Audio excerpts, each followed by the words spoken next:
មស្វាគមន៍មកកាន់ Channel ឆ្នោតលាភសំណាងរបស់ Admin ថ្ងៃនេះ Admin មានលេខតម្រុយល្អៗរបស់ឆ្នោតយួនសម្រាប់ចែកជូនពុកម៉ែបងប្អូននៅថ្ងៃទី12 ខែ 11 ឆ្នាំ 2025 នេះ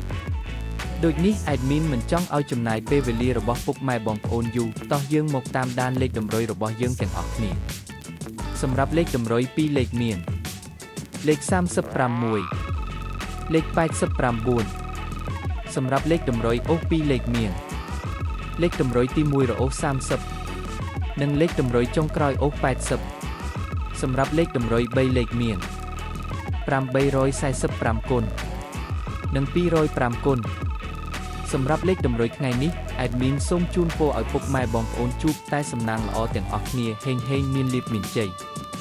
ជាចុងក្រោយសូមកុំភ្លេចជួយចុច Subscribe និង Comment ហើយដាក់សញ្ញារូបកណ្ដឹងដើម្បីជួយផ្ដល់កម្លាំងចិត្តមកកាន់ Admin ជាពិសេសងាយស្រួលតាមដានវីដេអូថ្មីនិងលេខតម្រុយល្អៗជាប្រចាំថ្ងៃជាមួយ Admin សូមគោរពលាពុកម៉ែបងប្អូនពីខ្ញុំបាទ Admin ឆ្នោតលាភសំណាងល្អទាំងអស់គ្នាសូមអរគុណ